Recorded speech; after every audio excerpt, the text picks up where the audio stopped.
Now Locked will have to switch paths, and Locked is in full pursuit. He is locked in now. Locked to the outside to push on by. Locked wins the Grade 2 Woodward.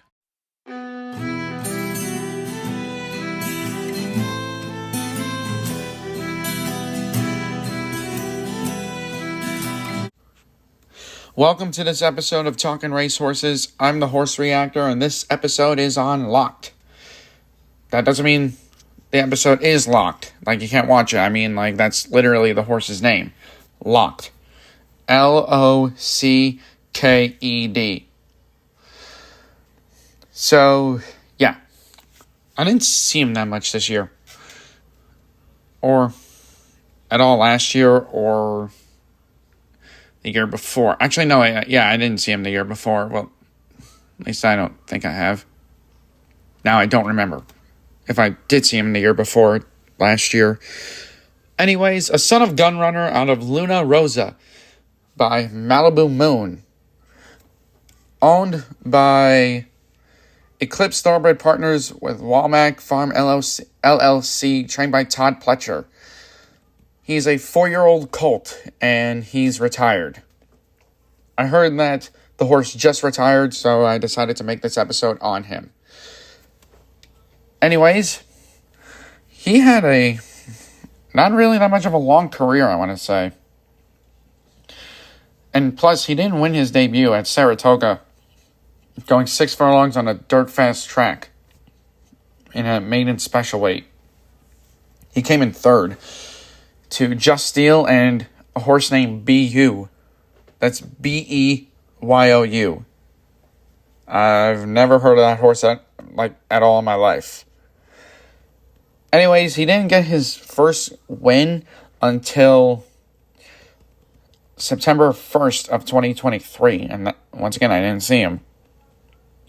I don't remember if I saw him in the Breeders' Cup Juvenile or the... Actually, yeah, I think I might have, actually. But I know I did not see him in the Breeders' Futurity down at Keeneland. Because obviously I didn't. And then after the Breeders' Cup Juvenile, when he came in third to another horse, like I said, Fierceness, he ran at Belmont at Aqueduct in 2024.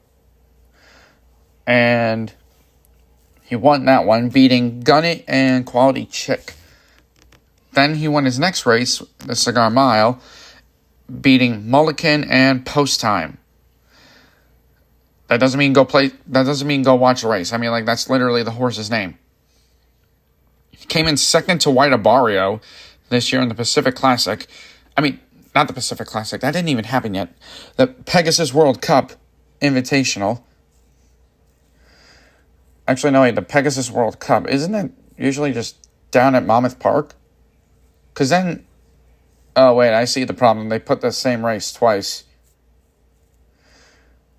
Yeah. That was the problem that they did here on HorseRacingNation.com. He lost to White Abario, and he beat Skippy Longstocking. But then ended up winning his next race, the Santa Anita Handicap, obviously at Santa Anita. He beat Express Train and Hit Show. Then he lost to Fierceness again in the Alley Sheba. I know I saw that one. And there was a horse named Hall of Fame in there, like almost like a song, apparently. And then he also lost the Suburban down at Saratoga. Lost to Phileas Fogg. And Antiquarian came in second in that one. Meanwhile, Locked came in third. And in the Woodward at Belmont at Aqueduct, he won. And he beat Phileas Fogg and Post Time. So you don't win your first race, and then all of a sudden you go out a winner. Not a lot of horses do that these days. Some win on debut, some don't.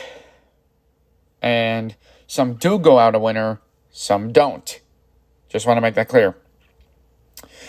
Anyways, in his last race, which was in September, he put up a I believe he put up a 124 buyer speed figure. I'm not really sure. I can't say for certain because it's kind of cut off in the picture as I'm looking at it. Well, not the picture that you guys are seeing, but I'm looking at the Horse Racing Nation speed figures. And all of a sudden it's cut off near the end. So I can't really give you the full thing. So that really sucks. Anyways, the tracks that he ran at, like I said, are Belmont at the Big A, Belmont at Aqueduct, Churchill, Gulfstream, Keeneland, Santa Anita, Saratoga. And those are the only tracks that he ran at. Well, besides, actually, he also didn't. Oh, wait, yeah, that's right. He lost the Pegasus World Cup Invitational down at Gulfstream. I guess it's just like putting the races that he won. I'm assuming because it doesn't really have Gulfstream Park on here as I'm reading about him. I mean, like, obviously it does in the past performances, but right above the speed figure, it doesn't. I feel like I should have put that in, even though he didn't win over there. But hey, what can you do? I didn't make this website. Anyways, one more thing is that hopefully Locked is enjoying retirement. I don't know if he was I don't think he was a gelding at all or anything. We'll see if he has kids. We'll see if he doesn't. Only time will tell for certain. Anyways, that's a wrap on this episode of Talking Racehorses. Bye.